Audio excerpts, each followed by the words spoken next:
الثانية. نعم. بسم الله والصلاة والسلام على رسول الله. أما بعد,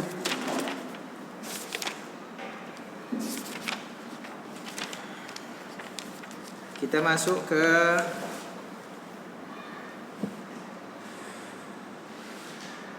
amakin nuhiya anis salah fiha, dari sekarang kepada halaman 88 atau haddu aurah al-mar'ah fi salah.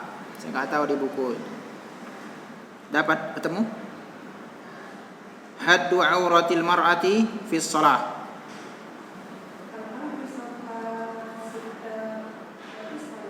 mal unwan satrul aurah.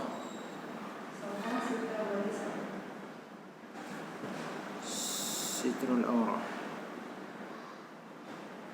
Amma qadam al-mar'ah fi salah hakada.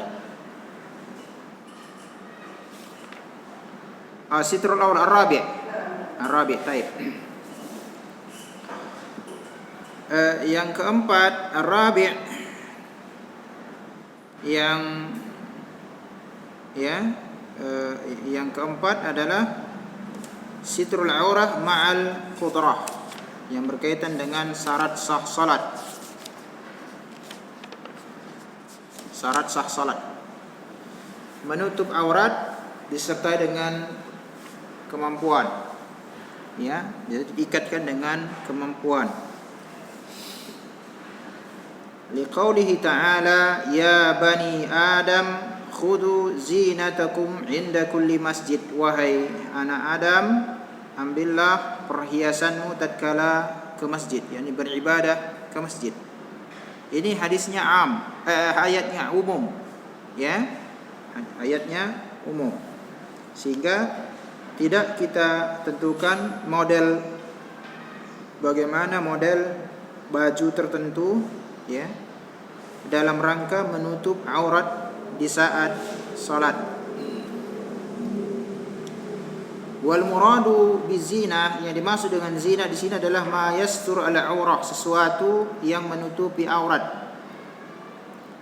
Ya, jadi yang dimaksud dengan zina di sini adalah sesuatu yang menutupi aurat.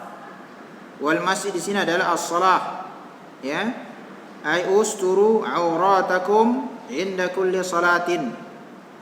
Tutupilah auratmu di saat engkau salat. Ini adalah tafsir, ya, tetapi lafaz yang seperti ini tidak ada, tetapi sebuah tafsir, ya, sehingga muncul nanti silang pendapat ahli ilmu pada halaman berikutnya. Haddu auratil mar'ah fi shalah, batasan aurat wanita di dalam salat. Maka di sini ada didatangkan 3 poin. Idza shallatil mar'atu walau bi hadratil ajanib fa'alaiha an tastura jami'a badaniha illa al-wajha wal kaffaini 'inda al-jumhur. Di sini ada khilaf di antara ahli ilmu, ya.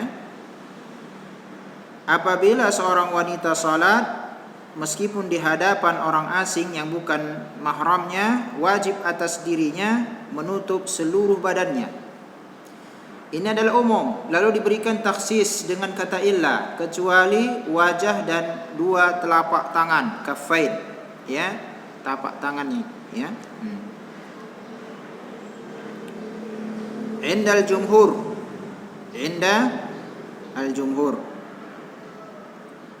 di kalangan jumhur, ya. Karena nanti ada yang mengatakan seluruhnya bahkan wajah dan telapak tangan. Yang kedua, idza dhahara minha, yani min mar'ah, syai'un mimma yajibu satruhu bi hadratil ajanib. Apabila nampak dari wanita sesuatu yang wajib ditutupi di hadapan orang asing, maka fahiya athimah, maka wanita tersebut berdosa. Lakin la tabtul salatuha ala sahih, akan tetapi salatnya tidak batal. Berdasarkan pendapat yang sahih dari aqwal ulama, alasannya apa? La dalila ala butlani salah bidzalik, Karena tidak ada dalil yang membatalkan salat dalam masalah ini. Loh, muncul pertanyaan. Tapi kan ini dimasukkan dalam permasalahan syarat sah salat, ya kan? Tapi kalau dia di sini dikatakan, ya, menutup aurat, maka salah pendapat yang sahih diambilnya, dipilih oleh penulis ini.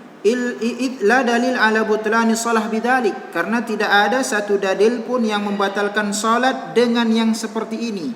Syai'un, sesuatu, enggak secara keseluruhan. Ya, tidak ada dalilnya. Sehingga kita bisa menghukumi yang sesuatu ini membatalkan seluruh yang lain. Ini maksudnya. Ya, tetapi dia berdosa. Kenapa? Karena ada auratnya tersingkap atau nampak di hadapan ajanib, ya. Namun salatnya tidak batal. Yang ketiga, amma idza kanatil mar'ah tusalli munfaridah aw bihadrat aw yahdurha zawj aw al maharim. Adapun apabila seorang wanita itu salat secara sendirian atau berada di hadapan suami atau mahramnya, maka ada 2 poin. Yajuzu laha kasfu wajhiha, boleh bagi dia membuka wajahnya, wa kaffaiha, dan telapak tangannya, ya, fi shalah kadzalik, dalam salat juga, wa huwa qaulu aktsarul ulama, dan ini adalah pendapat ulama. Dan berarti di sini adalah bukan masalah dia ini mahram atau suami. Yang menjadi titik permasalahan adalah apakah menutup wajah dan 2 telapak tangan itu bagian dari menutup aurat dikatakan dalam sholat, ya, bukan karena kebetulan ini suaminya atau mahramnya boleh dibuka. Ini pembahasan di sini, ya. Lalu wa binisbati li sya'ril mar'ah, berdasarkan adapun rambut wanita fi shalah, faqad warada hadits la yaqbalu Allahu salata haid illa bi khimar. Meskipun hadisnya dhaif dikatakan di sini, tidaklah diterima, Allah tidak menerima salat wanita yang sudah haid kecuali dengan penutup kepala, ya. Wa huwa wa in kana dha'ifan, meskipun hadis ini dhaif, illa anna Tirmidzi qala aqibahu, hanya saja Imam Tirmidzi berkata setelah membawakan hadis ini di akhirnya, beliau mengatakan wal amalu alaihi inda ahli ilmi, beramal dengan di atas hadis ini di kalangan ahli ilmu. Artinya meskipun hadisnya dhaif tetapi para ahli ilmu mengamalkannya, ya. Annal mar'ata idza adrakat fa shallat wa syai'un min sya'riha makshufun la tajuz salatuha, wa huwa qaulu Syafi'i qala la tajuz salatul mar'ah wa syai'un min jasadiha makshufun. Baik. Meskipun hadis ini dhaif, hanya saja Al-Imam Tirmidzi mengatakan para ulama mengamalkannya. Ya, para ulama mengamalkannya. Sehingga mungkin terjadi khilaf di kalangan ahli ilmu. Apalagi sebagian ahli ilmu tatkala hadisnya dhaif, maka ditinggalkan, tidak beramal dengannya. Ya. Nah, sebagian ahli ilmu lah kandungannya diamalkan. Ya, seperti ini. Maka dia katakan, penulis ini mengatakan annal mar'ah, apabila wanita idza adrakat, apabila sudah dewasa lalu dia salat, sesuatu dari rambutnya terlihat, dia terbuka, maka salatnya tidak diterima. Ini adalah pendapat Imam Syafi'i. Lalu dikatakan qala la tujuz, Imam Syafi'i mengatakan la tajuz, tidak sah salat seorang wanita, ya, yang sesuatu itu nampak dari jasadnya terbuka. Baik. Di sini menarik. Coba dilihat di poin yang kedua. Tatkala dikatakan la dalila ala butlani shalah bidzalik. Sudah? Ini dia mengambil pendapat yang mendhaifkan hadis yang di bawah, la yaqbalullahu salata haid illa bi khimar. Seandainya pun sah, seandainya karena diamalkan para ulama, seandainya, maka di sini disebutkan bil khimar, berarti yang berkaitan dengan rambut, ya, yang berkaitan dengan rambut, tidak yang lainnya. Ya, tidak yang lainnya.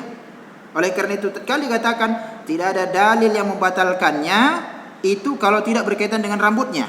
Karena rambutnya ada dalilnya meskipun dhaif. Sudah? Hanya saja perkataan Al-Imam Asy-Syafi'i ini tatkala dia mengatakan itu adalah istinbat dia. Istinbat Al-Imam Syafi'i, ya, tatkala beliau mengatakan tidak boleh seorang wanita itu salat nampak sesuatu dari badannya terbuka. Padahal hadis ini apa? Hadis ini yang disebutkan apa? Yallah. Apa yang disebutkan hadis ini? La yaqbalullahu salata haid illa bi khimar. Apa yang disebutkan hadis ini? Yang berkaitan dengan menutup kepala. Sedangkan perkataan Al-Imam Syafi'i menyeluruh. Sudah?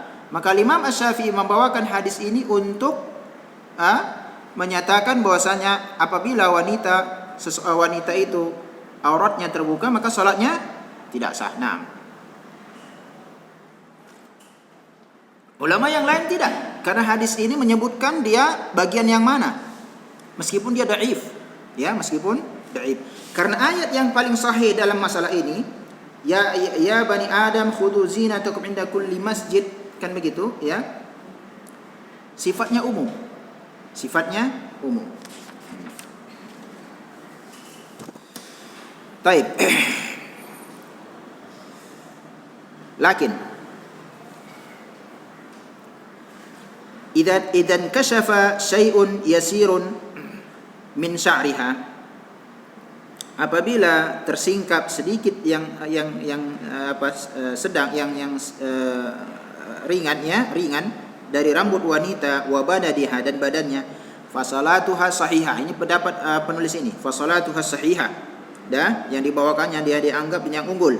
Fasalatuha sahihah wa laysa 'alaiha al-i'adah, ya, dan tidak ada kewajiban atas dirinya mengulang inda katsir ulama, di kalangan mayoritas ahli ilm. Ini adalah mazhabnya Abu Hanifah dan Ahmad. Ini adalah pendapat Abu Hanifah dan Ahmad. Wa in kashafa syai'un katsirun a'adat shalah fil waqti. Apabila, nah ini rincian yang seperti ini bagus. Sudah? Karena hadis yang tadi dhaif. Kemudian ayat umum, tapi rincian seperti ini bagus. Ini jadi bagus ini. Rincian yang ini diambil dari Majmu' Fatawa Ibnu Taimiyah. Kemudian Al-Mughni Ibnu Qudamah. Dia mengatakan akan tetapi apabila, ya, terbuka, ya, dengan jumlah yang besar, maka a'adatis shalah, dia ulangi salat fil waqti inda amatil ulama al-a'immah al-arba'ah wa ghairihim, di kalangan ulama imam yang 4 dan selain mereka. Perkataannya a'adat as-salata fil waqti, apa artinya? Apa konsekuensinya?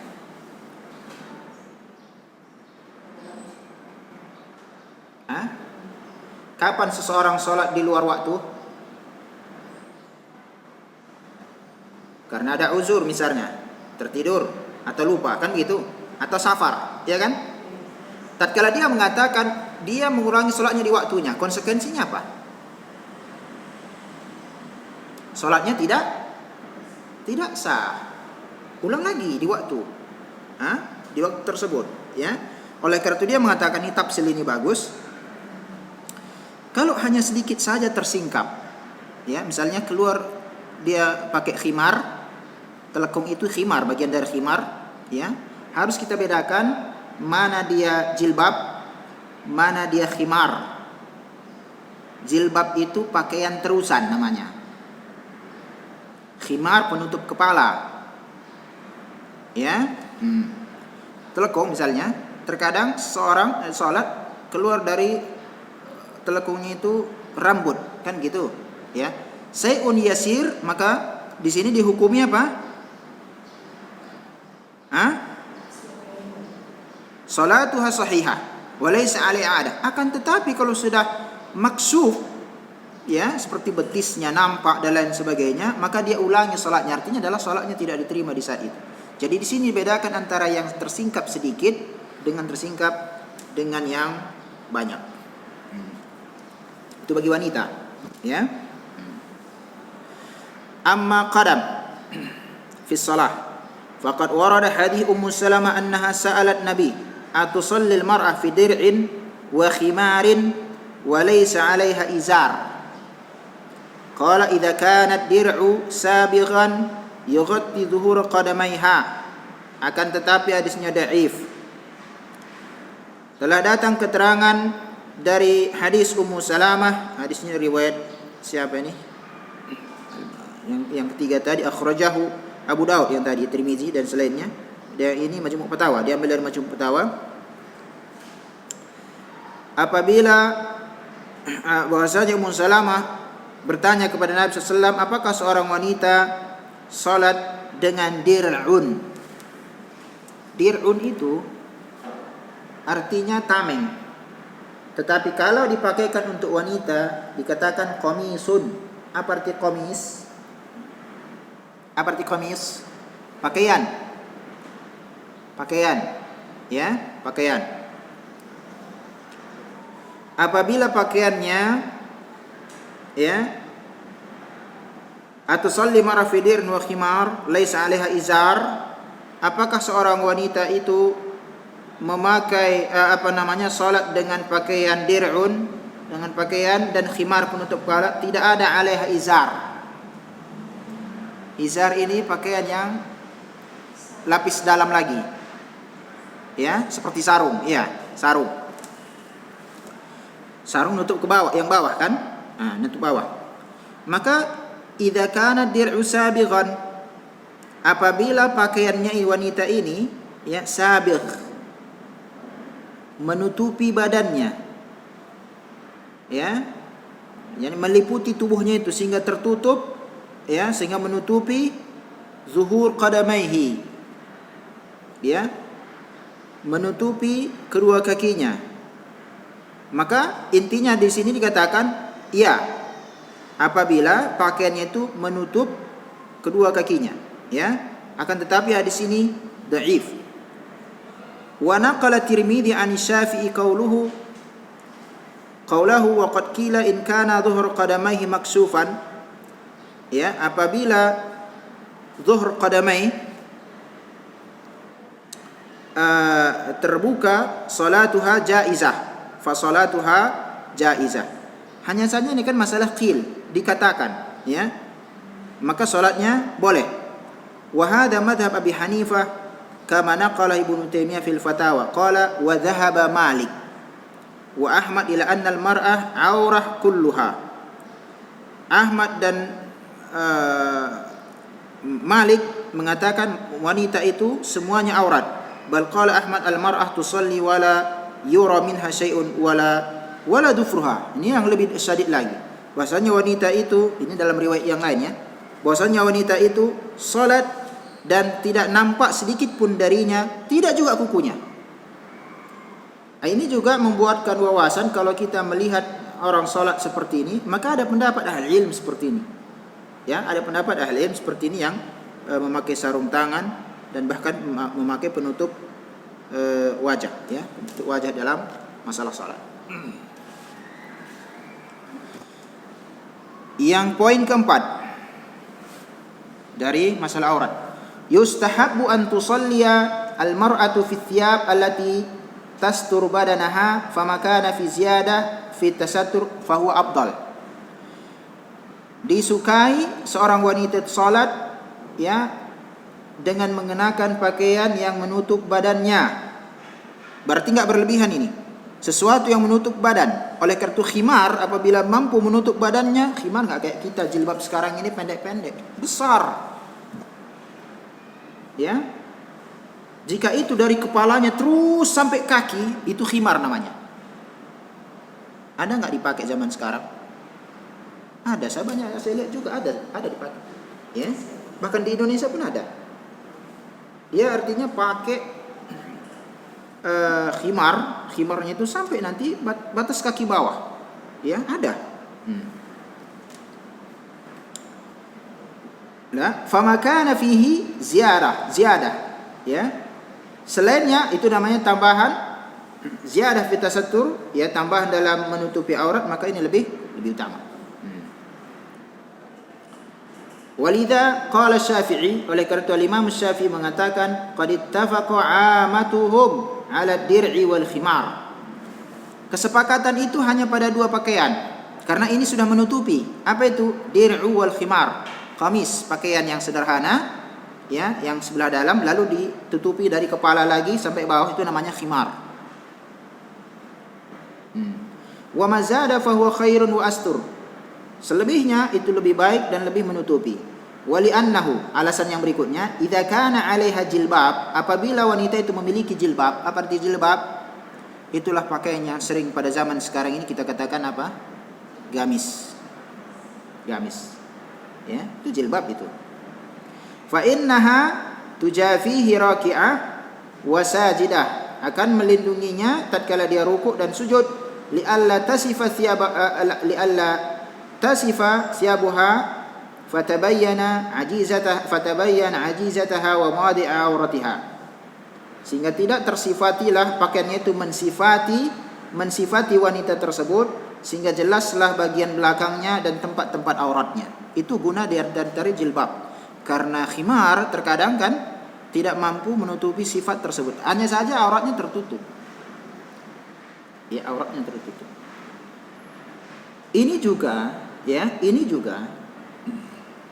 menunjukkan kekeliruan orang yang sangat berlebihan, ya, dalam masalah dahulu, ya, atau barangkali sampai sekarang mungkin pemikiran ini masih ada, ya. Bahwasanya sholat dengan celana panjang bagi laki-laki itu sholatnya kurang sah, enggak sah. Ada yang mengatakan seperti itu, ya. Ada yang mengatakan seperti itu. Pernah dengar seperti ini? Sampai seperti itu. Nah, mengatakan sah tidak sah pakai apa? Dalil, ya, pakai dalil, ya. Bukan hanya sebuah kesimpulan kita yang lalu kita mengatakan ini sah, ini tidak sah. Kenapa? Karena celana panjang itu memberikan sifat atau tidak? Pasti memberikan sifat tatkala dia sujud, tatkala ruku, ya. Bagi laki-laki maksud saya. Ammal mar'atu idza kanat amah. Lalu dirinci, apabila seorang budak wanita laisat hurra, bukan yang merdeka, fahiya kal hurra, maka kedudukannya sama dengan wanita yang merdeka. Illa annahu, hanya saja, ya, yajuzu laha an tusalliya kasifat sya'raha bittifaqil ulama illa al-hasan wal ata wa ata. Boleh bagi seorang budak wanita, ya, asalnya adalah dia seperti wanita merdeka dalam masalah ini. Hanya saja para ulama telah bersepakat, bukan ijma', ya, boleh bagi dia untuk salat sedangkan rambutnya terbuka, ya, rambutnya terbuka, kecuali yang menyelisih pendapat ini Hasan Al-Basri dan Atha bin Abi Rabah. Dua orang tabi'in yang menyelisih pendapat ini, yang menunjukkan juga yang dia inginkan bahwasanya wanita meskipun dia amah, seorang budak, harus juga menutup aurat. Yang keenam, al-bintu saghirah. Nah, ini lagi. Ini penting juga, ya kan? Meskipun didikan selama ini sudah bagus, ya, memang seperti itu. Tapi jangan sempat nanti keluar hukum, kita yang buat hukum, ya, kita yang membuat hukum yang asalnya untuk dalam rangka pendidikan, ya, itu bagus. Tapi kalau kita lama-lama dijadikan adalah sebuah hukum yang akhirnya kita hukumi orang lain keliru atas dasar apa yang kita buat, maka ini bermasalah. Coba kita lihat. Al-bintu saghirah, anak yang kecil, wanita, ya, anak yang perempuan yang kecil, allati lam tahid, yang belum haid, la yajib 'alaiha ikhtimar taghtiyat asy-sya'r. Tidak wajib menutupi kepalanya asna shalah, tatkala salat, ya. Fa inda Abdul Razzaq, dalam musannaf Abdul Razzaq As-San'ani bi sanadin sahih an Ibnu Jurayd qala qultu li Atha, ya, ini pendapat tabi'in Atha, ya. Menarik di sini, Atha kan tadi bersama Hasan itu mengatakan wanita amah pun harus menutup kepalanya, kan begitu?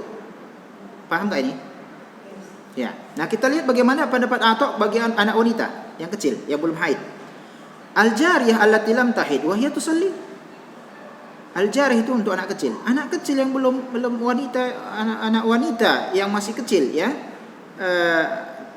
Wa hiya tusalli, dan dia salat, qala hasbuha izaruha. Cukup bagi dia izaruha, pakaian penutup yang bawah. tentunya ada dir' ya, ada dir'un. Dir'un ini adalah qamis, istilah qamis itu adalah pakaian sebelah atas, kemudian izar pakaian sebelah bawah. Gabungannya namanya jilbab. Ya. Tidak menutup kepala, boleh. Salat dia. Ya. Jadi tidak bisa kita bawakan meskipun sifatnya tarbiyah ya. Ya, karena anak kecil yang belum dibebani taklif, dia dapat pahala tidak dari salatnya? Ya talibat, dapat pahala tidak? Enggak dapat? Dapat. Cuma apakah syarat dia beribadah itu sama dengan syarat orang dewasa? Ini yang beda. Anak kecil seandainya dia salat ikut uminya di samping, dia belum pakai misalnya, ya udah ngerti nih ya. Ngerti. Ya, dia diajari SD misalnya, udah diajari salat segala macam, kemudian masih acak-acakan dia pakai apa? Seandainya enggak dibenarkan gitulah ya. Ya. Enggak pakai khimar misalnya, anggaplah seperti itu, salatnya sah. Nah, ini betulnya supaya perlunya kita ini menuntut ilmu agar kita jangan sempat menghukumi suatu hal, kita terapkan yang seharusnya untuk orang dewasa untuk orang kecil. Ya.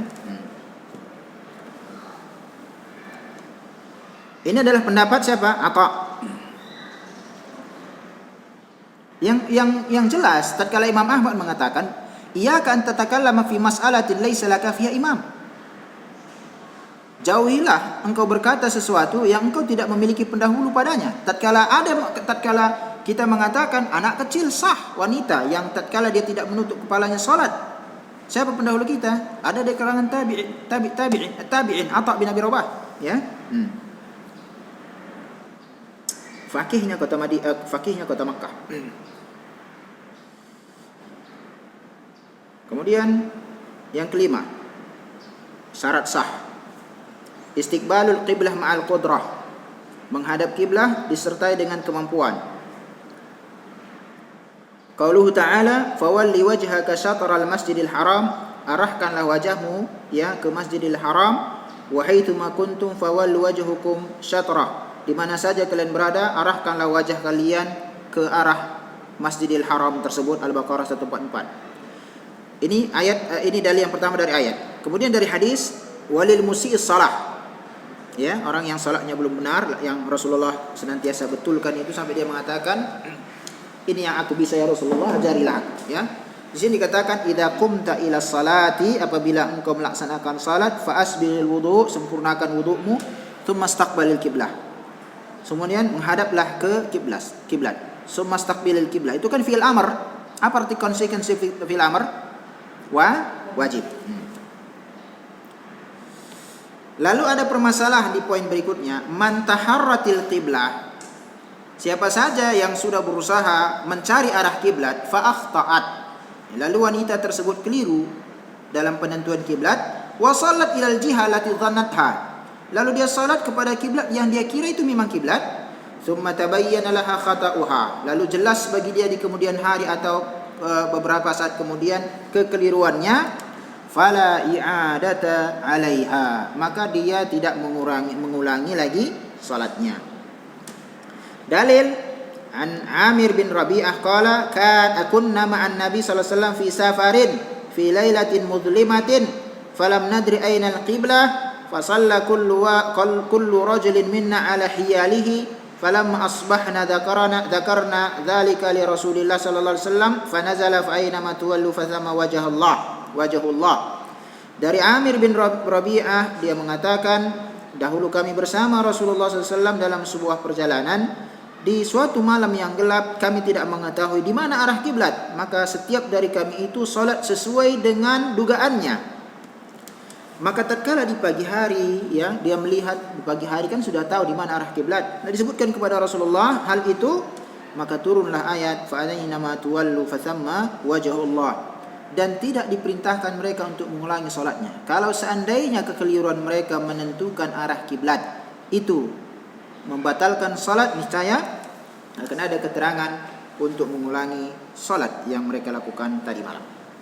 Poin berikutnya, wa yajuzu tarku istiqbal qiblah fi halataini. Boleh meninggalkan menghadap kiblat itu dalam dua keadaan. Yang pertama, fi salatin nafil halir rakib.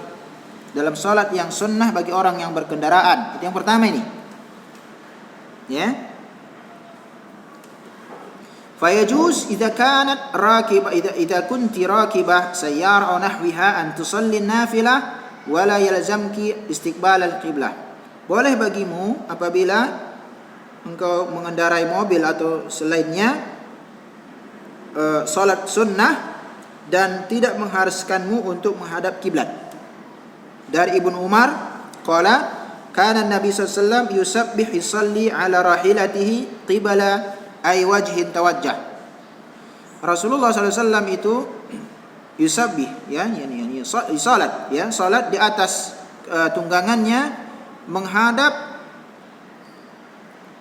arah yang tunggangannya itu menghadap ya wa yutir 'alaiha ghair annahu la yusalli 'alaiha al-maktubah ya dan Rasulullah juga salat witir di atasnya, hanya saja beliau tidak salat di atas tunggangannya itu dengan salat wajib ya dengan salat wajib, yang ada salat sunnah.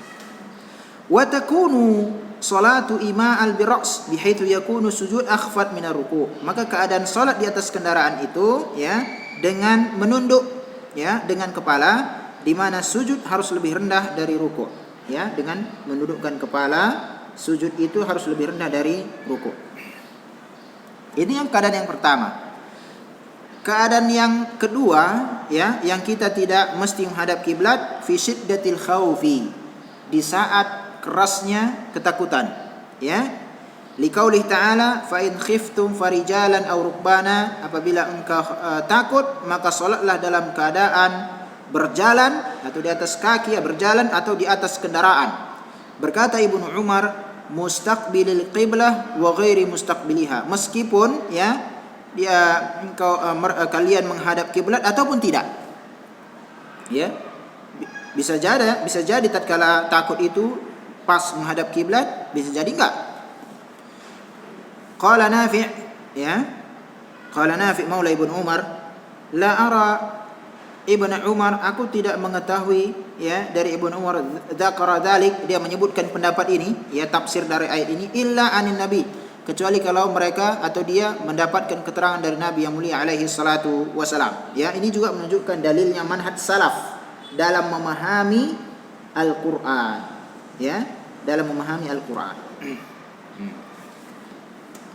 Faedah, idza rakibti ta'irah masalan ba'da salati adh-dhuhri wa 'alimti annaki la tusallina illa ba'da al-maghrib fahuna la yalzamuki an tusalliya al-'asra fi waqtihi fi ta'irah walau ila ghairi al-qiblah li'anna al-waqta huwa akid ya furudil salah fayuqaddam ala istiqbalil qiblah wallahu a'lam. Ini pilihan. Dia mengatakan faedah, apabila engkau ya berpergian dengan ta'irah pesawat setelah salat zuhur dan engkau akan mengetahui bahwa engkau tidak akan salat kecuali setelah maghrib ya, masuk waktu maghrib misalnya, berarti lepas hilang asar di tengah jalan, apa yang harus dilakukan, atau jumpa asar di tengah jalan, apa yang harus dilakukan? Maka di saat ini ya engkau harus salat asar di waktunya di dalam pesawat, meskipun tidak menghadap kiblat. Alasannya dia mentarjih di sini, karena waktu lebih utama, lebih kokoh ya dari sisi furudnya, rukunnya ya, syarat sahnya ya, dari furudus shalah yani syarat sah salat itu, sehingga dia yang diutamakan dari menghadap kiblat. Waktu itu lebih kuat, salat di waktunya itu lebih kuat dari jihah kiblat. Ya. Lebih kuat dari jihah kiblat. Paham maksudnya nih? Nah. Yang keenam. Nama apa ini? Iya, masih syarat sah ya. Niat. Yustaratu li sihhati salatik an tanwiya as-salah allati taqumina ilaiha wa tu'ayyiniha biqalbika fardan kanat aw sunnatan wa ha huna umurun tajdur al-isyara ilaiha. Ya, ini masalah niat. Ya, dipersyaratkan untuk sah salat agar engkau meniatkan salatmu yang engkau ingin laksanakan dan engkau tentukan dengan hatimu apakah dia itu fardu atau wajib atau sunnah. Ya. Dan di sini ada beberapa perkara yang pantas untuk diberikan isyarat atau tanda untuk dipelajari. Ya, yang pertama la khilafa. Ya, la khilaf. Tidak ada perselisihan bainal ulama fi anna mahallal niyah al-qalb, bahwasanya tempat niat itu hati. Dunal lisan fi jamil ibadat wa minha salat. Tanpa lisan di seluruh ibadah, ya, di antaranya salat. Ini yang pertama. Yang kedua, la khilafa fi annahu man takallama bi lisanihi sahwan bi khilafi ma nawa fi qalbi kana al-i'tibar bima nawa bi qalbihi. Tidak ada juga perselisihan bahwasanya orang yang berbicara dengan lisannya karena lupa menyelisih apa yang dia niatkan di dalam hatinya, maka yang menjadi patokan atau yang diterima adalah apa yang telah diniatkan di dalam hati. Wadzalika, hal itu seperti qasada bi qalbihi dhuhr, dia maksudkan dengan hatinya itu salat zuhur, lakin jara lisanahu bil asri sahwan, lalu dia akan tetapi lisannya itu mengucapkan asr, ya, secara lupa, ya, yang lupa. Ini bukan berarti dia mengucapkan niat dengan lisan, bukan, ya. Kan bisa saja dia misalnya sambil jalan ingin sholat, saya sholat asar dulu ya, kata dia, tunggu saya sholat asar dulu. Padahal dia ingin sholat zuhur, niatnya dalam sholat zuhur, tapi dia salah ngomong, ya bentar saya sholat asar dulu, kan gitu, bisa.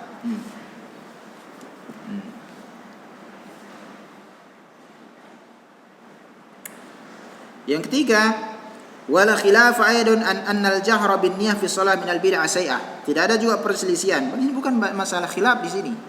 Tidak ada perselisihan bahwasanya menjaharkan niat dalam salat bid'ah. Tidak ada satupun ulama di sini mengatakan boleh. Ya. Berkata Syekhul Islam fil Fatawa, al-jahru bin niyah fi shalah min al bid'ah sayah. Menjaharkan ya, niat di dalam salat masuk dalam bid'ah sayah. Laisa minal bid'ah hasanah, bukan bid'ah hasanah. Wa hadza muttafaqun alaihi bainal muslimin. Ini adalah kesepakatan di antara kaum muslimin. Walam yaqul ahadun minhum annal jahra bin niyah mustahab. Tidak ada satu orang pun di antara mereka itu mengatakan menjaharkan niat disukai atau dianjurkan. Wala huwa bid'ah hasanah, dan juga bukan bid'ah hasanah. Faman qala dzalik, barang siapa yang mengatakan ini disukai atau bid'ah hasanah, faqad khalafa sunnata Rasulillah, sungguh dia telah menyelisihi petunjuk Rasulullah, wa ijma'ul a'immah al-arba'ah wa ghairihim, dan konsensus yang telah ditetapkan oleh para a'immah arba'ah dan selain mereka.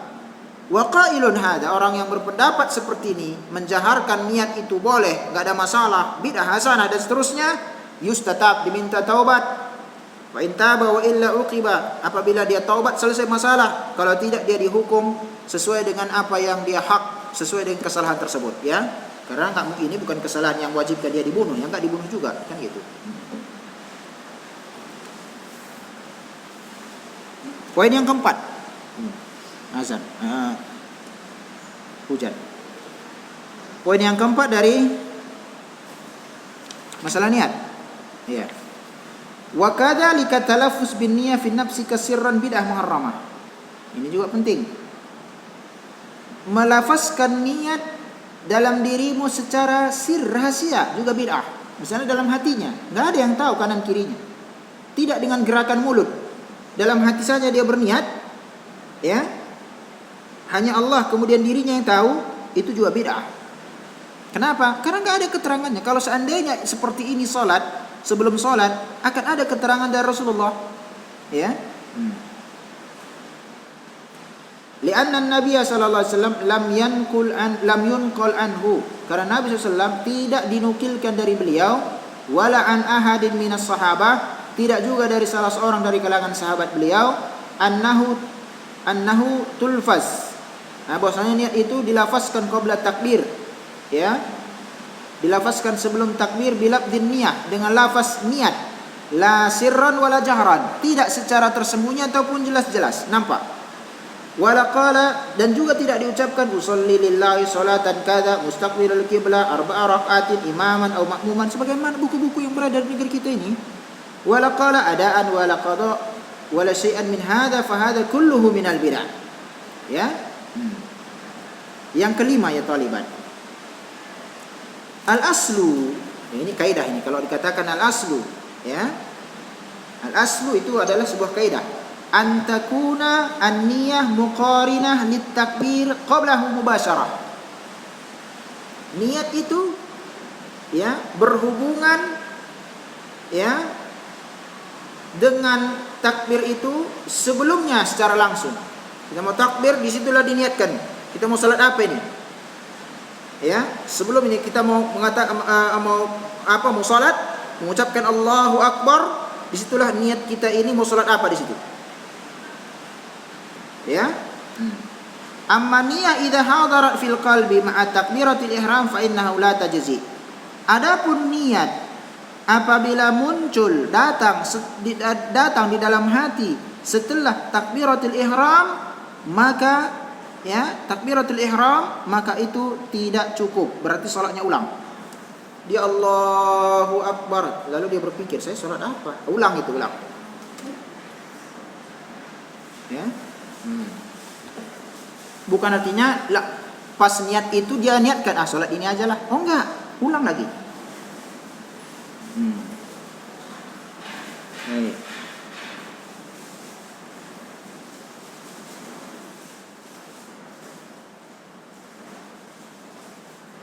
Oleh karena itu yang menjadi permasalahan juga tambahan bagi orang yang menjaharkan niatnya itu, dia sendiri pun nggak ngerti artinya, ya, nggak ngerti artinya, ya.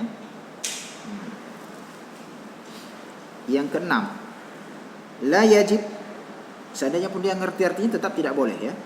La yajib an tattafiq niyatal imam wal ma'mum fi shalah. Ini juga kaidah. Itu juga kaidah. Tidak wajib niat imam dan makmum itu sama di dalam salat. Loh, gimana itu Ustaz? Nah, kita lihat ini lanjutannya. Fayajuzu iqtida'u al-mutanaffil bil muftarid. Boleh. Ya, orang yang salat sunnah mengikuti salat yang wajib. Contohnya apa ini?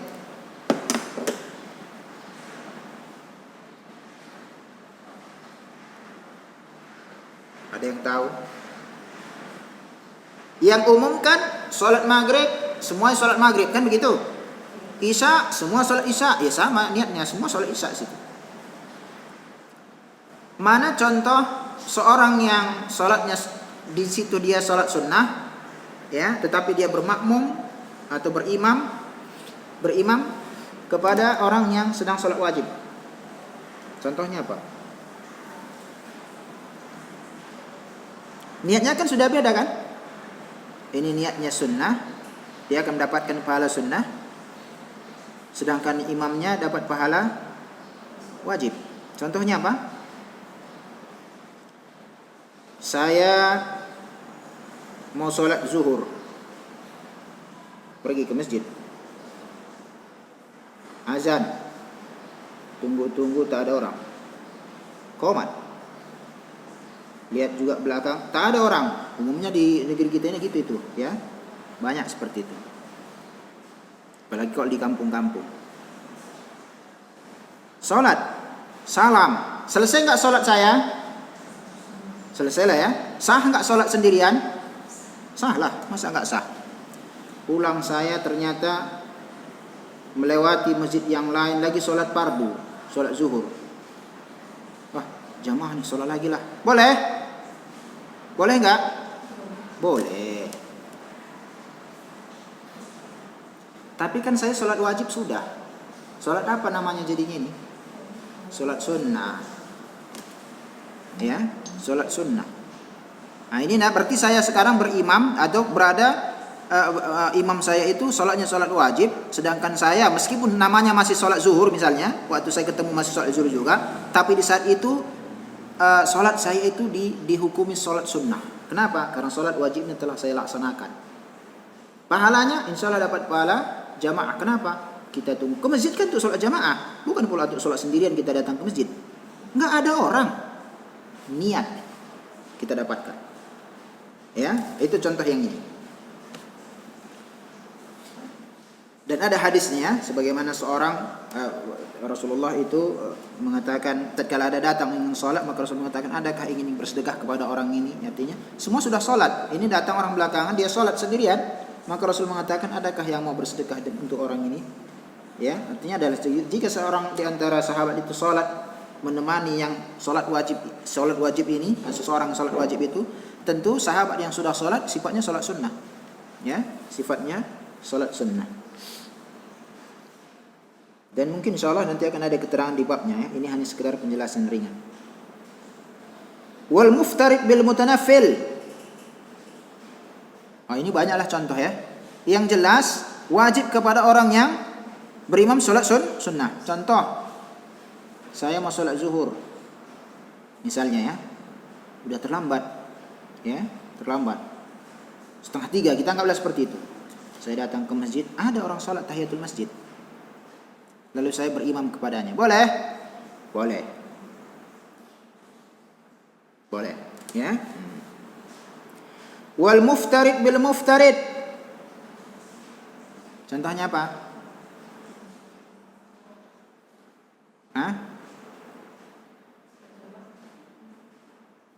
Muftarid, sholatnya beda, tapi sama-sama sholat wajib. Ada nggak itu? Adalah kalau kita safar misalnya. Oh, saya belum sholat ini sholat mereka sholat apa ini? Oh, sholat isya, gitu, ya. Mereka sholat isya. Oh, saya maghrib. Kalau gitu saya niat sholat maghrib. Niatnya kan beda, satu isya, satu maghrib. Kalau dia belum sholat maghrib misalnya. Kemudian wal mutanaffil bil mutanaffil, ini pun ada, ya. Mutanaffil bil mutanaffil, contoh misalnya tarawih dengan witir. Dia belum selesai tarawihnya, mereka sudah witir. Dia niat sholat apa? Tarawih, lanjut. Baru nanti witir dia sendirian. Bisyart, ini dia. Dengan syarat alla takuna adadu rakaatil imam aktsar min adadi rakaatil ma'mum. Dengan syarat bilangan rakaat imam, ya, lebih banyak dari bilangan rakaat makmum. Wa sayati hadza fi mawdi'ihi, akan datang penjelasannya di tempatnya. Berarti contoh yang saya buatkan tadi bermasalah berarti, kan? Maghrib, isya. Kalaulah kita anggap dia dari awal, kalau dari pertengahan kan mungkin udah sama itu. Bisa jadi pun lebih banyak dia yang maghrib dia. Sama-sama dari awal. Isya imam, makmumnya maghrib. Mana lebih banyak? Isya lah, kan gitu. Nah, ini ada nanti kondisi tertentu bagaimana harus dilakukan, ya. Apakah ditunggu dulu selesai satu rakaat baru dia bergabung, atau apakah nanti dia menunggu kemudian imamnya dan yang lain naik ke atas lagi kemudian salam sama-sama, nanti pada babnya. Berkata Ibnu Hazm, belum. Wa fi sahihain, dalam sahihain, anna Nabi sallallahu alaihi wasallam qala innamal a'malu binniyat, sesungguhnya amal perbuatan itu tergantung niatnya. Wa innamal likulli imri'in ma nawa, setiap orang akan dibalas sesuai dengan niatnya. Berkata Ibnu Hazm dalam kitabnya Al-Muhalla, fanassa alaihi salam nassan jaliyan, nas yang sangat jelas, ala anna likulli ahadin manawa, bahwasanya atas setiap orang itu mendapatkan apa yang dia niatkan. Fasahha yakinan, sah secara yakin tanpa ada keraguan, anna lil imam niyatuhu, imam memiliki niat, walil makmum niyatuhu, makmum juga memiliki niat, wala ta'alluqa li ihdahuma bil akhar, tidak ada kaitan salah satu di antara keduanya. Imam dan makmum punya niat tertentu karena likulli imri'in ma nawa. Ini hadis yang sangat jelas bahwasanya setiap orang akan dibalas sesuai dengan niat yang dia bawa dalam ibadah itu. Poin yang ketujuh dalam masalah ini, masalah niat, la tushtarat, ini juga nanti dibahas pada tempatnya. Niyatul qasri liman arada qasr salah wa huwa qaulu amat salaf. Tidak dipersyaratkan niat memendekkan salat bagi orang yang ingin memendekkan salat dalam masa tatkala dia apa? Kapan? Kapan kita memendekkan salat? Safar. Ya, safar. Safar kalau jamak gimana?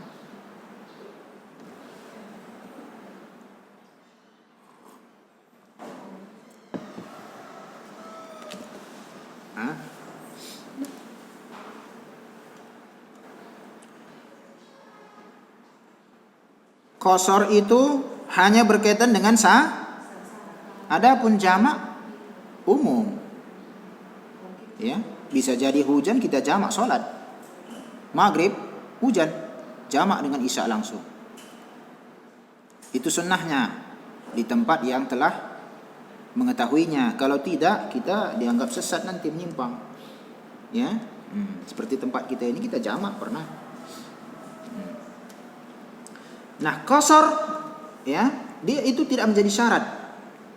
Ya, tidak menjadi syarat tatkala dia ingin salat zuhur qasar jadi 2, tidak disyaratkan dia ingin mengqasar, enggak menjadi syarat, dan ini nanti kita bahas insyaallah fi maudihi di tempatnya.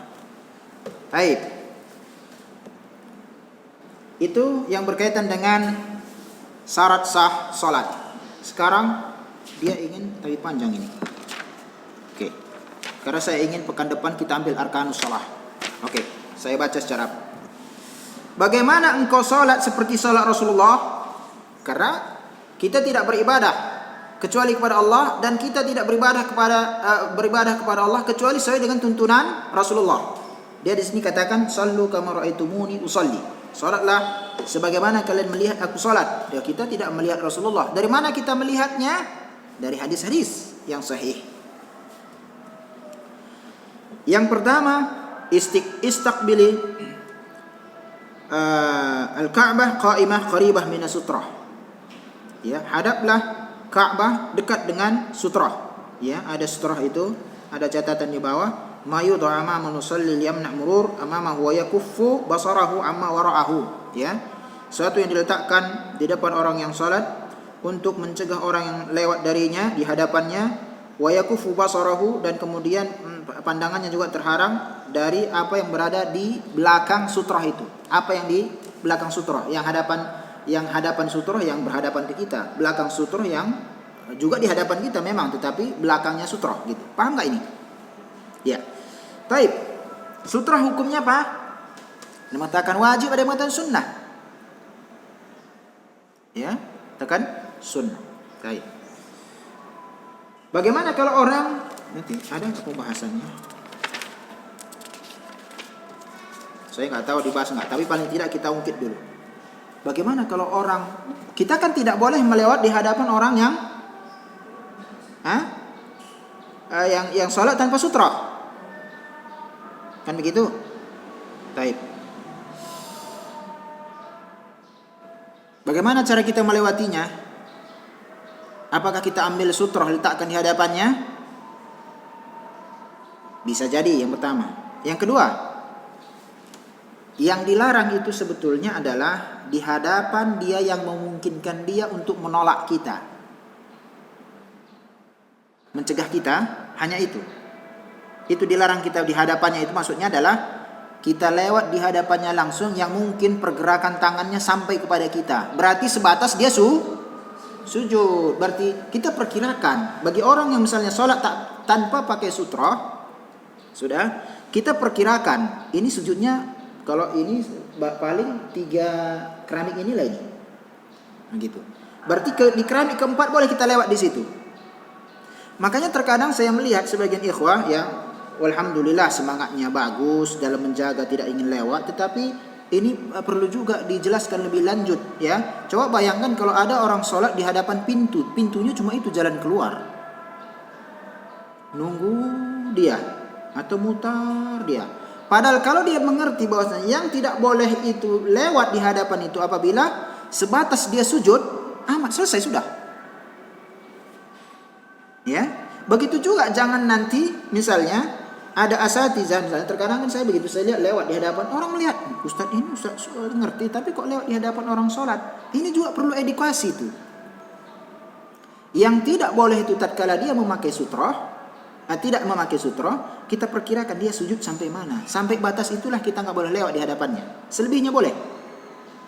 Kalau tidak, oh gawat. Lihat kalau orang sholat di misalnya di Masjid Istiqlal, ya panjang itu Masjid Istiqlal. Ya, mau dari mana batasannya kita nggak boleh lewat itu. Itu penting diketahui. Batasannya adalah sholat, batasnya adalah tempat dia rukuk. Istahdiri fi qalbiki niyatas shalah allati taqumina ilaiha wa ayniha. Ini sudah jelas tadi dah kita bahas, ya. Datangkanlah niat di hati dan tentukan salat apa, ya. Kemudian irfa'i biyadayki hadwa mankibai wa quli Allahu akbar. Angkat kedua tanganmu sejajar dengan kedua mankib. Ya, mankib ini apa? Pundak ya, pundak, ya. Lalu katakan Allahu akbar. Taib. Masalah Allahu akbar juga dia ini rukun. Dah, apabila kita katakan Allahu akbar, salat tak sah. Kenapa? Akbar, nggak ada matnya di A ini. Paham? Atau orang mengatakan Allahu akbar, ulang lagi, karena nggak ada mat di ba dan artinya pun sudah lain. Ya, ya mudah-mudahan nanti ada pembahasan tentang itu. Ya, masalah Allahu akbar ini. Kemudian da'i al-yumna 'ala al-yusr 'ala sadr. Letakkanlah tangan kanan di atas tangan kiri di atas sadr. Jangan yang kita lihat juga sangat berlebihan. Sebagian yang saya perhatikan ya ikhwan, ya, yang saya perhatikan ikhwan, akhwat saya enggak tahu. Ya, sampai di leher. Itu berlebihan sekali. Maka terkadang semangat tak cukup dalam mengamalkan sunnah ini. Pakai ilmu. Ya.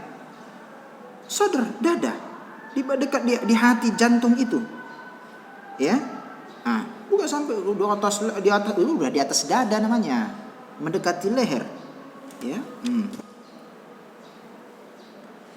Taib. Warmi basaraka nahwal ard, maka arahkah pandanganmu ke tempat sujud. Itu ada dalilnya, meskipun menghadap ke depan pun boleh. Dengan suatu hal yang dibutuhkan. Karena kita boleh menoleh pun boleh. Melihat ke belakang pun boleh untuk suatu keperluan. Ya, tidak membatalkan salat. Adapun melihat ke depan itu dalam perang khauf, dalam khauf Rasulullah itu melihat ke depan, ke hadapan musuh. Ya, karena musuh di hadapan, dia lihat ke depan, tidak ke bawah. Ya. Baik. Tapi kalau tidak ada kepentingan ya tempat sujud. Ya. Istaftihil qira'ah bi ad'iyatil istiftah thabitah 'anil Nabi sallallahu alaihi wasallam allati fiha hamdulillah wa thana' alaihi wa tamjidihi wa sata'ti fiha mawdi'iha. Ya. Ini nantilah ini ya. Nanti yang jelas inilah doa istiftah ada sekitar 12 kurang lebih, ya. Kurang lebih 12. Yang keenam ista'idzi billahi minasyaitonir rajim. Ini juga. Ya, a'udzu billahi minasyaitonir rajim sebelum Fatihah. Ya. Iqra bismillahirrahmanirrahim wa la tajhari biha. Ini pendapat. Sudah? Bacalah bismillahirrahmanirrahim dan jangan engkau jaharkan. Berarti Syekh ini memilih pendapat, ya, telah memilih pendapat. Kalau enggak, kalau kita ahli ilmu kita harus juga mengetahui ada ulama yang mengatakan menjaharkan, ya. Ini salat jahar maksud dia ini. Apalagi dia sebagai seorang imam. Pembicaraan dalam masalah imam ini yang dibawakan beliau ini. Iqra'il Fatihah ayah-ayah. Maka salah sekali orang ingin dia nunjukkan kepada orang lain bahwasanya nafasnya panjang, sambungnya semua. Bukan, ini bukan perlombaan nafas panjang salat ini. Ayah-ayah. Ya, salat tarawih itu apa? Salat gimana lagi itu? Ya. Fa idza intahaiti faquli amin, ya. Kesembilan, iqra'i ba'dal Fatihah surah ghairaha aw ba'du surah. Ba'du surah, boleh seluruhnya selesai surat-surat pendek misalnya, atau sebagian surat kalau panjang. Kemudian wajhari bil qira'ah fi salati subuh fi, ini perempuan ya, ini pembicaraan kan, ini fikih nisa. Wajhari, ya, tampakkanlah bacaan itu fi salati subuh fi wa fi raka'ataini ulayaini minal maghrib, ya, di salat subuh 2 rakaatnya, kemudian di 2 rakaat pertama di salat maghrib dan 2 rakaat pertama di salat isya apabila engkau salat sendiri. Tapi ini sunnah ya, bukan wajib. Sifat salat seperti itu. Au imaman linsa, atau dia kebetulan menjadi imamnya kaum wanita di salat-salat ini, ya. Wa asra, lalu dia sirkan, tidak tampakkan, ya, dengan qiraah bacaan itu fi dhuhr wal asr, dalam salat zuhur dan asar, wa fi thalithah minal maghrib wal akhirataini minal isya. Ini jelas laki-laki juga seperti itu. Wa ja'alil qiraah fi raq'ataini al akhirataini aqsar minal awalaini ulaliyaini, ya. Dan jadikanlah bacaan di 2 rakaat terakhir itu lebih pendek dari 2 rakaat yang pertama, qarad nisf, setengahnya. Nanti kita jelaskan, ya, ada pembahasannya, ya. Walaka an taqtasiri fihi ma 'ala al-Fatihah. Maka boleh bagimu untuk mencukupkan di 2 rakaat yang terakhir itu dengan Fatihah, ya, Fatihah. Berarti boleh enggak membaca surat yang lain? Boleh. Nanti kita bahas. Ya. Dia baca Fatihah rakaat pertama, surat. Baca Fatihah rakaat kedua, surat. Baca Fatihah rakaat ketiga, surat. Keempat, surat. Boleh? Boleh. Nanti kita bahas. Mencukupkan Fatihah di rakaat terakhir, boleh? Boleh. Ya. Dan itu asal. Idza faragat minal qiraah faskuti saktah. Apabila engkau selesai membaca, diam sejenak. Tsumma rfa'i yadayki wa kabbari warka'i. Kemudian angkat kedua tanganmu, bertakbirlah dan berrukuklah. Do'i, letakkanlah kaffaiki ala rukbataiki, kedua telapak tanganmu di atas 2 lututmu. Wa farriji baina asabi'ik, renggangkan antara asabaik, jari-jari, ya, dalam memegang lutut tersebut, ya, tidak pula dikumpulkan dia jari-jarinya.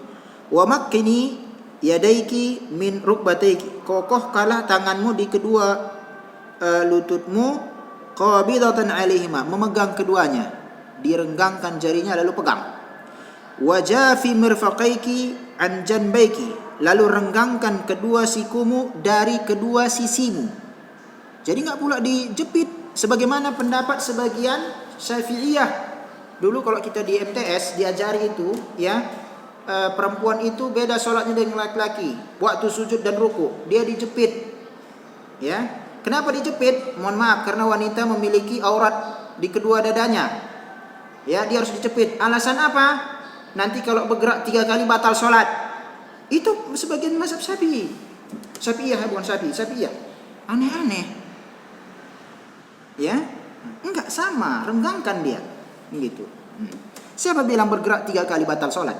Dalil pun tak ada.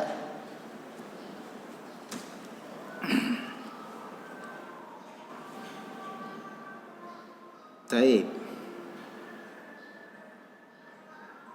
Sampai mana? Wa jafi mirfaqaiki an janbaiki wa basuti dhahraki wa sawihi. Bentangkanlah punggungmu dan ratakan, ya. Wala takhfidi ra'saki wala tarfi'iha, jangan engkau turunkan sekali kepalamu, jangan pula angkat ke atas. Paham enggak ini? Iya, dia turun ruku itu turun, kalau letakkan sesuatu di punggungnya itu turun ke bawah melalui kepalanya, kira-kira begitu. Nah, ini atau angkatnya kepalanya sedikit, kalau letakkan sesuatu di punggungnya turun melalui belakangnya. Ini juga enggak boleh, harus rata sejajar. Itmi'anni fi ruku'iki wa quli subhana rabbiyal azim 3 wa hunaka adhkar ukhra fi ruku' ta'ti fi mawdi'iha lakin la taqra'il Qur'an wa anta raki'ah. Yang penting di sini adalah jangan engkau baca Al-Qur'an dalam keadaan ruku'. Ya, tidak boleh, ya. Bacaan yang lain ada nanti pada tempatnya. Irfa'i salbaki minar ruku' qailah sami Allahu liman hamidah, ya, angkatlah yakni punggungmu dari ruku', Ucapkan sami Allah liman hamidah, warfa'i yadaiki ma'a i'tidal. Thumma quli rabbana walakal hamd. Wa qad yuzadu ala hadha bi adhkarin thabitah kama sayati. Ini juga nanti. Yang ke-14, kabbiri wa hawi sajidan, ya. Wahwi sajidan. Bertakbirlah kemudian turunlah untuk sujud. Wad'i yadaiki 'alal ardi qabla rukbatik. Ini pilihan berarti. Letakkanlah kedua tanganmu letakkanlah kedua tanganmu di bumi, di tanah sebelum kedua lutut. Karena kan perselisihan ahli ilmu, ya. Ada yang mengatakan lutut dulu, ada yang mengatakan tangan dulu, ya. Wa basuti al-kaffaini. Kemudian bentangkanlah, ya, kaffain. Bentangkan artinya jangan kumpul kayak meninju, enggak. Bentangkan dia telapak tangan itu di tempat sujud. Wa dhammi asabi'ihima, lalu kumpulkan jari-jarinya. Beda dengan tadi tatkala rukuk, ya. Harus direnggangkan. Wa wajhihima lil qiblah, arahkan kepada kiblat. Berarti jari-jari tangan ini diarahkan ke kiblat, jangan dimerengkan. Merengkan misalnya bisa seperti jari ibu jari saja ke kiblat, ya. Kemudian 4 jari yang lagi menghadap kanan dan kiri, itu enggak boleh.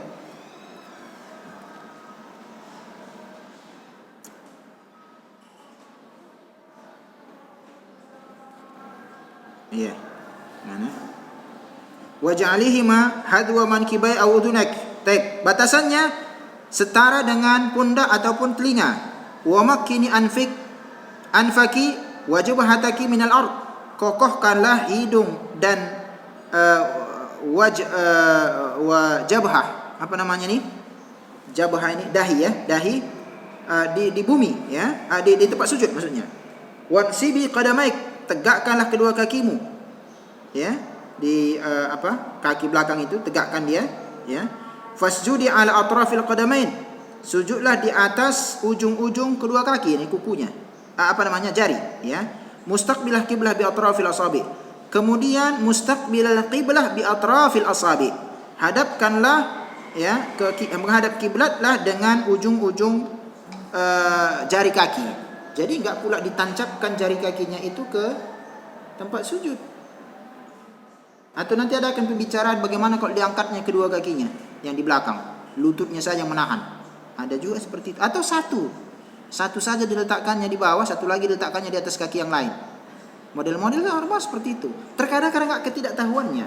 Nah, itu yang kita bahas nanti pada tempatnya. Itma'inni fi sujudiki wa quli subhana rabbiyal a'la thalathan wa hunaka anwa'un minal adhkari wal ad'iyati al-ukhra wa la taqra'il Qur'an fi sujud. Ini juga. Baik. Salah satu tempat doa itu sujud. Paham? Kita sujud berdoa di situ boleh enggak? Boleh.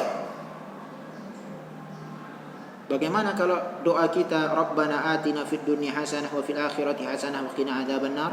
Jangan itu ayat. Maka kita boleh membaca bacaan tersebut, ayat tersebut dengan niat doa, bukan niat sebagai salah satu ayat Al-Qur'an.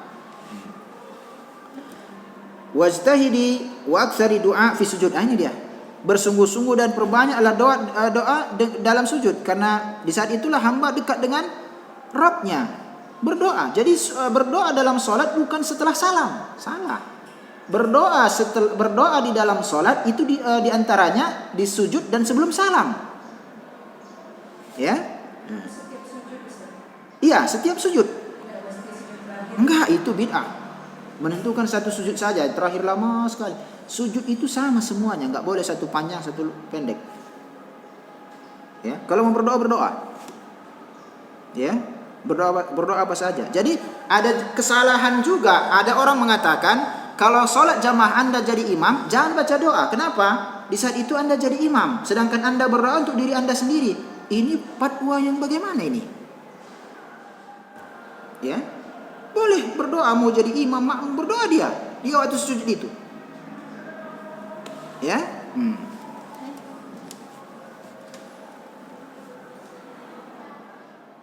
Baik. Irfa'i ra'saki mukabbiratan wafrushi rijlaki al-yusra faq'udi 'alaiha mutma'innah wansibi rijlaki al-yumna mustaqbilatan bi asabi'ihima al-qiblah wa quli Allahumma ighfirli warhamni wajburni warfa'ni wahdini wa'afini warzuqni, atau Allahumma ighfirli, ya, atau bacaan yang lain nanti yang disebutkan pada tempatnya, ya. Intinya adalah sini adalah duduk iftiras, maksudnya duduk iftiras ini. Setelah mengangkat kedua tangan bertakbir lalu iftiras. Kemudian kabbiri wasjudi lisajadah tsaniyah kal ula tamaman, ya. Kemudian 18 irfa'i ra'sak mukabbira wastawi qa'idatan. Ini duduk istirahat sebagaimana dalam keterangan. Ala rijlikil yusra kahaliki fil qa'dah baina sajadataini thumma hadi mu'tamidatan 'alal ardi ila raq'at tsaniyah. Meskipun di sini para ahli ilmu, ya, berbeda pendapat dia bagaimana naik ke atas. Apakah dengan meletakkan kedua tangan, telapak tangan, atau mengepalkan tangan baru naik, ya. Intinya adalah bersandar sebelum naik ke rakaat yang berikutnya. Di sini juga, ya, kita melakukannya bukan karena kita ini sudah tua renta. Karena ada juga yang saya dengar mengatakan, kan masih muda Ustaz, ngapain pula bersandar kepada tanah, kepada tempat sujud itu? Ya udah, letakkan saja tangannya di kedua pahanya, kedua lututnya itu, dengan itulah dia naik. Dia masih muda, masih kuat, bukan rematik dan segala macam. Ini pendapat yang logika saja mainnya. Kalau bukan ada keterangannya kita nggak lakukan. Ya, ini bukan masalah dia tua atau muda sholat ini, ya. Karena dahulu seperti itu, sebelum munculnya sifat sholat Nabi itu seperti itu, orang sholat diajarkan di kampung-kampung.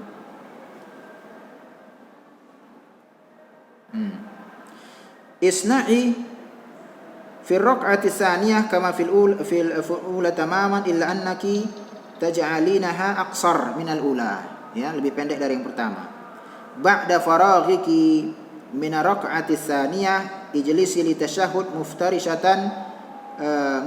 muftarishata rijliki al-yusra nahiyat al-qadam al-yumna, ya, wada'i kaffaki al-yumna ala fakhidhiki al-yumna wal yusra ala al-yusra wa busiti al-kaffi al-yusra wa busiti al-kaffa al-yusra waqbid al-yumna wa ashiri bisababah warmi bi basariki ilaiha, ya.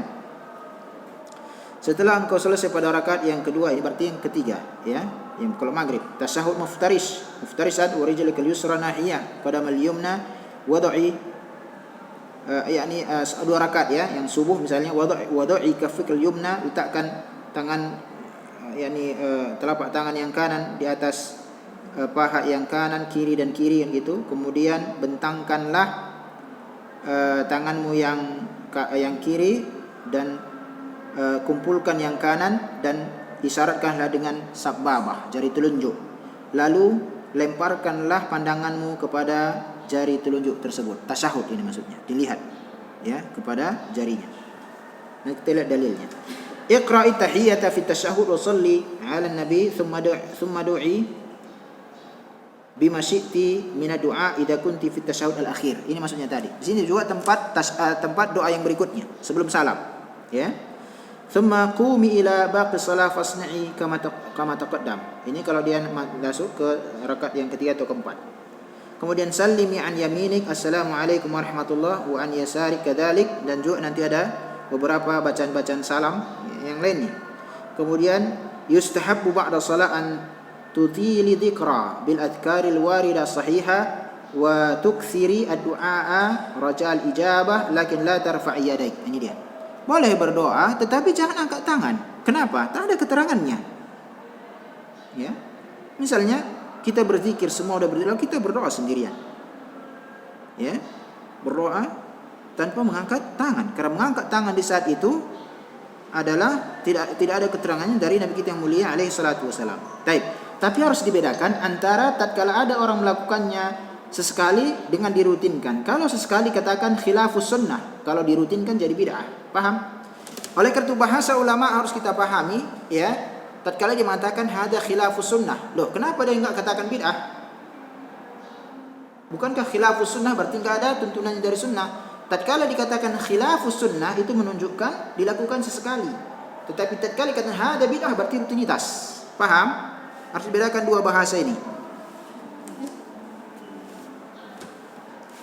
Maka kita tidak katakan langsung tatkala kita ditanya, oh bid'ah. Oh enggak, lihat dulu. Ya, oh. Sesekali ya khilafus sunnah, menjadi sunnah. Menjadi kebiasaannya dia melakukan bid'ah, begitu ya. Wa ba'da dah sudah wa ba'du fa hadhihi sifatu salatiki ka salatin nabi amma taqsim hadhihi al-af'al wa ghairiha ila arkan wa wajibat wa mandubat wa mubahat wa makruhat fa huwa kama ya'ti, yang akan kita lanjutkan insyaallah pada pertemuan berikutnya pas 15.30 insyaallah ya taala. Pekan depan kita ambil arkanus shalah. Baik. Sepekan kita sekali bertemu, salat saja panjang ini. Apanya enggak apa-apa? Oh enggak, maksud saya ini adalah ya kapan kita mengatakan khilaf sunnah, kapan kita katakan bid'ah. Dua-duanya tidak boleh. Tetapi memberikan hukum ini maksudnya. Ya, memberikan dua-duanya tidak boleh. Ya, tapi tatkala kita ingin memberikan hukum, kita harus lihat dulu apakah tindakan ini sebuah rutinitas atau dia hanya lakukan sesekali. Kalau dia lakukan sekali ini khilafus sunnah. Tapi kalau dia rutinkan jadi bid'ah. Yang mana saja tidak boleh. Nah,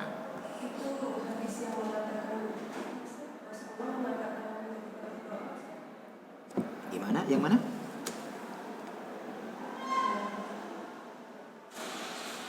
Nggak dengar saya, coba ulangi.